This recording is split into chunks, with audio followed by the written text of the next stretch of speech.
तनिषा भिसे मृत्यू प्रकरणी आत्तापर्यंत राज्य सरकारकडे 3 अहवाल सादर झालेले आहेत। मात्र सर्वात महत्त्वाचा जो चौथा अहवाल आहे तो अर्थात ससून रुग्णालयाचा आहे आणि त्या अहवालाचा नेमकी काय स्थिती आहे या संदर्भात बोलण्यासाठी आता आपल्या सोबत महिला आयोगाच्या अध्यक्षा रुपालीताई चाकणकर आहेत।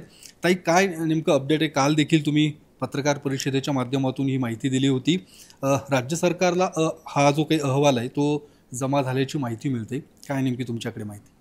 योगेशजी, पहिल्या दिवसापासून यामध्ये जे जे अहवाल येतात किंवा जी काही माहिती आहे ती मी आपल्यासमोर मांडत आलेली आहे।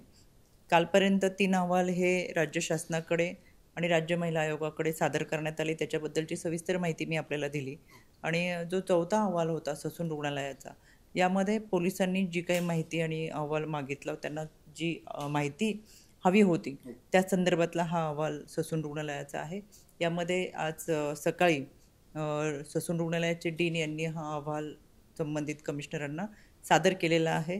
आज सकाळपासून मी पुणे जिल्ह्याच्या जनसुनावणीमध्ये असल्यामुळे मला फारशी चर्चा करता आली नाही किंवा माहिती घेता आली नाही, पण माझ्याकडे त्या अहवालाच्या संदर्भात जी काही माहिती येईल ती मी तुमच्यासमोर जरूर मांडेल। राज्य सरकारकडे देखील जो काही अहवाल आहे ससूनचा तो सादर झालेला आहे। मला असं वाटतं की सगळे अहवाल एकत्रित त्या मुख्यमंत्री कार्यालयात जाणारच होते, त्याच्यामुळे हा अहवाल मुख्यमंत्री कार्यालयात सादर झालेला असेल आणि या सगळ्या 4ही अहवाल एकत्रित करून यावरती निश्चितपणाने कारवाई केली जाईल। ताई, तुमची पुणे पोलीस आयुक्तांशी देखील या संदर्भात चर्चा झालेली आहे।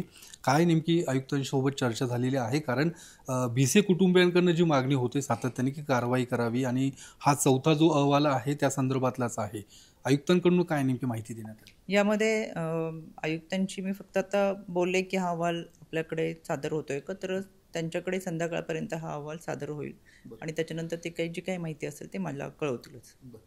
यानंतर कारवाई होईल, कारण कारवाईची अपेक्षा आहे।